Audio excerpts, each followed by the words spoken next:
The house had been empty for years. I often passed it on my way to school. It stood at the end of the next block, a sad and lonely building, slowly becoming more run down with each passing year. I'd often pause to stare at the place, taking in the sagging porch and crumbling chimney, its two front upstairs windows looking like a pair of sad eyes, and wondered why such a place could not seem to keep an owner. The kids at school always told stories about the house, claiming it was haunted by the spirits of a family who'd been murdered long ago. I never believed such tales, brushing them off as simple childish things. After all, ghosts only existed in stories. Even so, the fact the house couldn't keep its inhabitants for long made me wonder sometimes. One day, I noticed the for sale sign was gone from the overgrown front yard, and a small sense of hope came to me. Maybe someone had finally bought the place. Maybe they even had children. But that was not to be.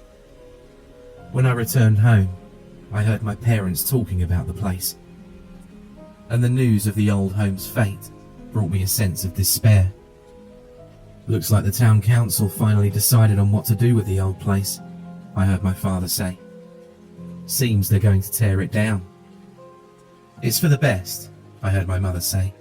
It's become a real eyesore. Tear it down, I thought. But why? Surely it wasn't that far gone. With a little fixing up, it could be livable. Yeah, and with its reputation and all, removing it would be the best thing for the town, he went on. My mother agreed. Of course. So when do they plan on tearing it down? By the end of the month, my father replied. I went upstairs, feeling sad. What a sad ending for such a place. But what my father said gave me pause. What did he mean by the house's reputation? Was he talking about that story that the kids at school told? The one about the family being murdered inside there? I decided I would find out. First thing I did when I got in my room was get on my computer, after dumping my backpack onto my bed.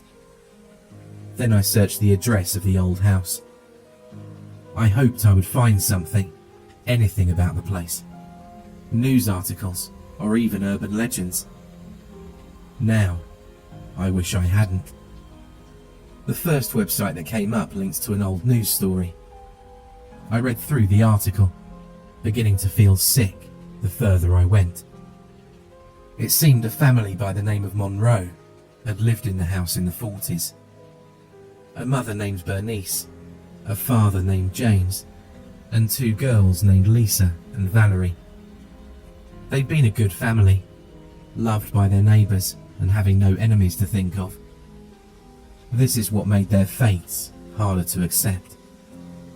One night, someone broke into the house and brutally slaughtered the family. A neighbour was awoken by the screams in the night and called the police. By the time they'd arrived, it was too late.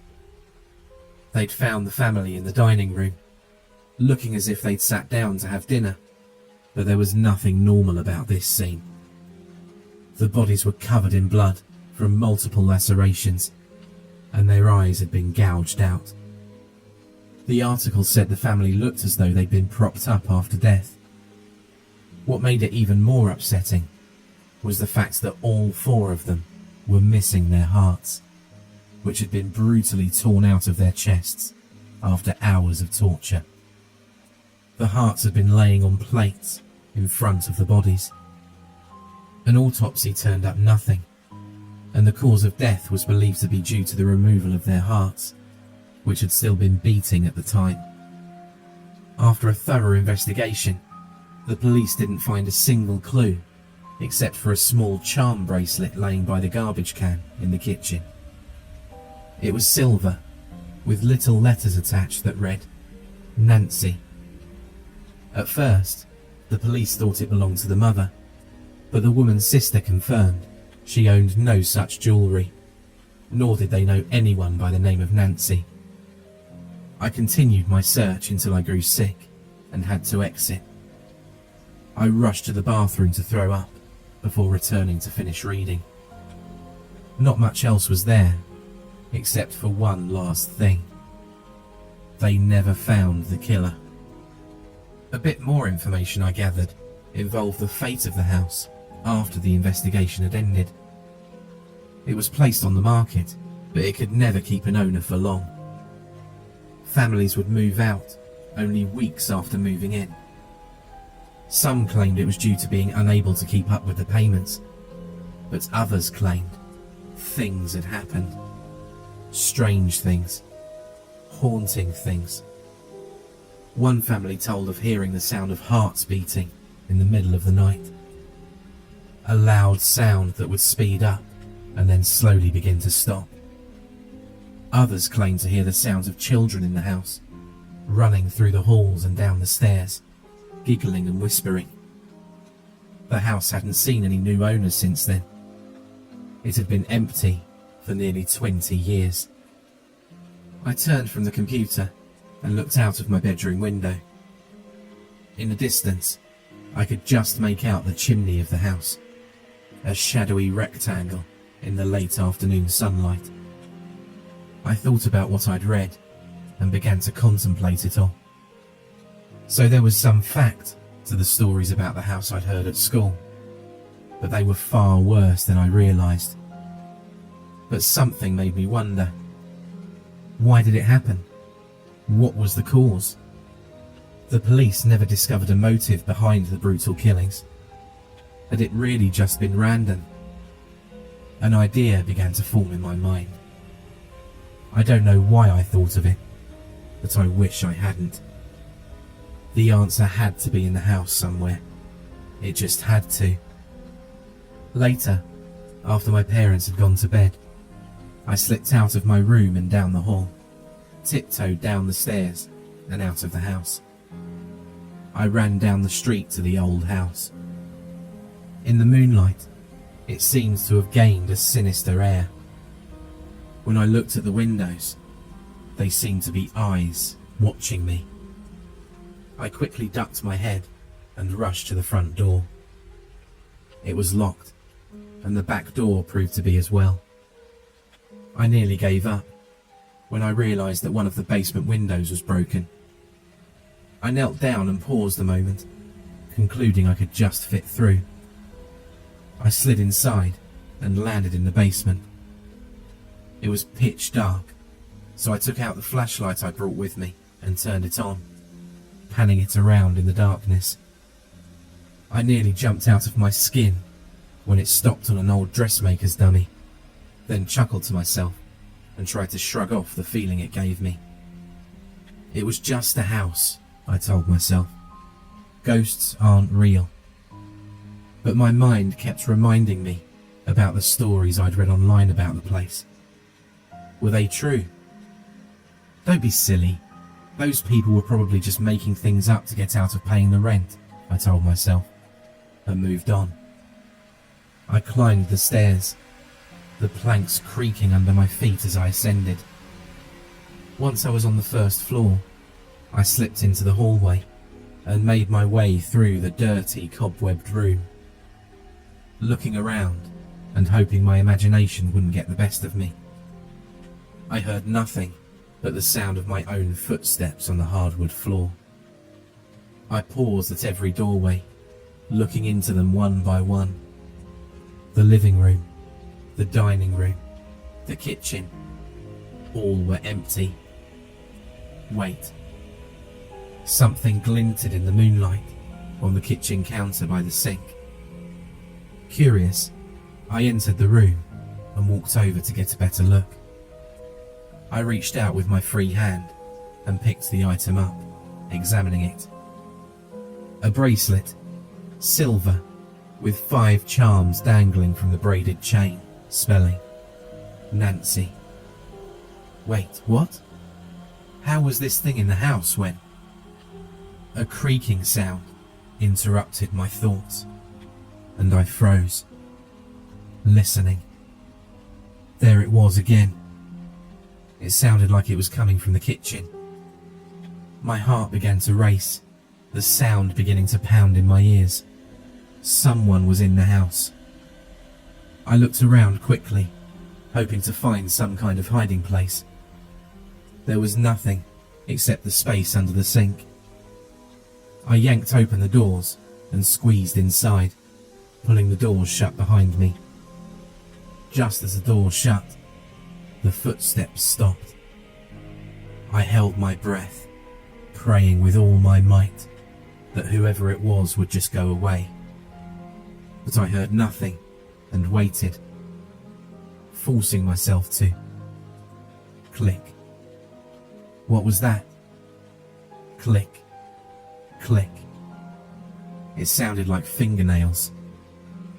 It was right beside me, I suddenly realized. Something was in there, with me. I closed my eyes, hoping that whatever it was wouldn't come near me. By the sound, I knew it had to be a mouse, or even a rat. Heaven knows what else it was, and I had no intention of looking. The sound continued a bit longer, and then went quiet. I sighed in relief and opened my eyes. I was just beginning to relax when I suddenly felt the cabinet doors begin to swing open. I gasped and grabbed them, trying to pull them closed again. They fought against me as I struggled to keep them shut. I was pulled forward then, as the doors were violently yanked open. I found myself staring up into a face.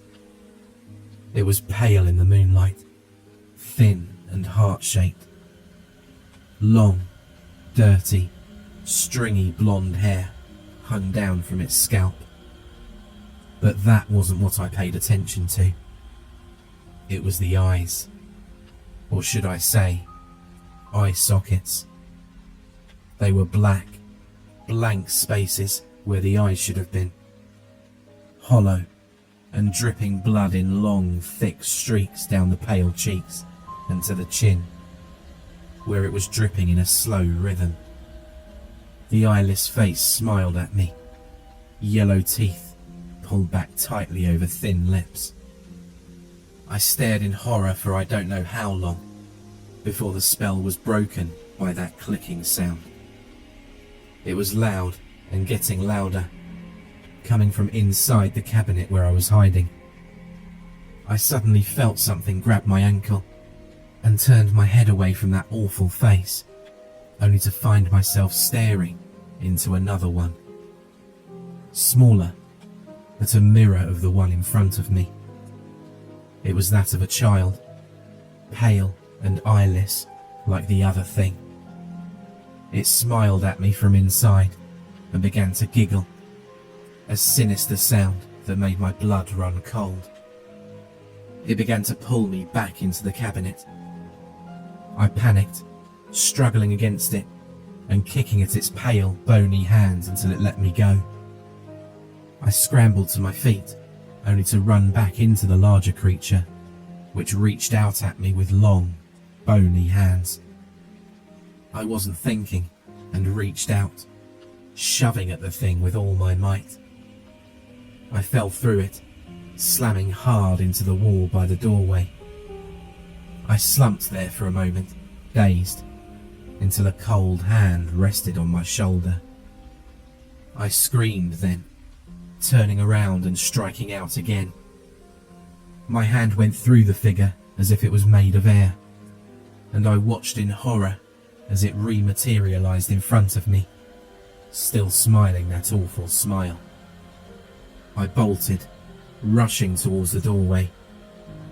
A figure similar to the other two barred the door, its eyeless sockets focused on me. I didn't stop, dashing through it as if it weren't there, and took off down the hall. I had to get out of there. As I ran, I became aware of a heartbeat pulsating in my head. No, not in my head. It was the house. The walls, the floor and the ceiling rocketed and vibrated with a heartbeat. It was as if the entire house was alive. I gritted my teeth and kept running, trying to ignore it, trying not to trip on the floor, which was pulsating under my feet. I reached the door to the basement and dashed down the stairs.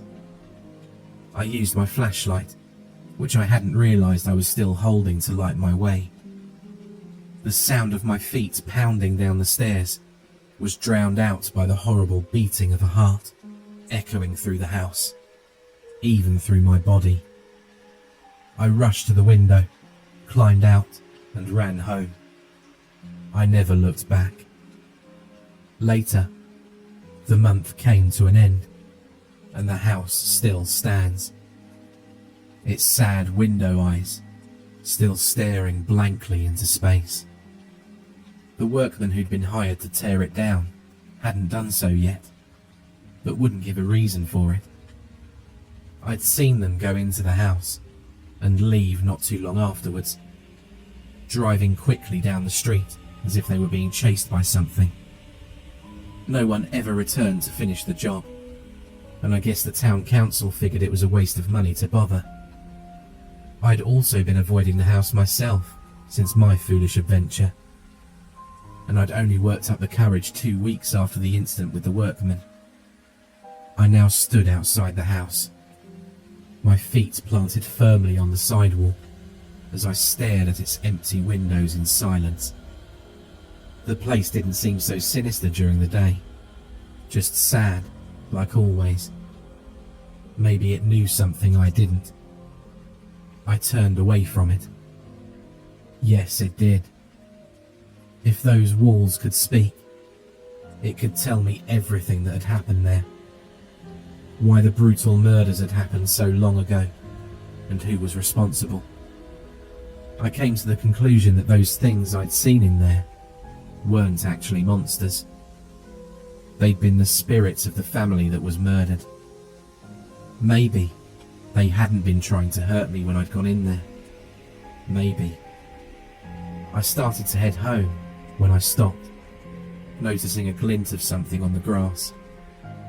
I walked over to it and picked the item up. It was a charm bracelet, silver and tarnished with age. 5 little letters dangled from it. Nancy. A cold chill suddenly went through my body, and I slowly turned back to the house. In the right-hand side window in the 2nd floor, I saw 4 figures. They had no eyes.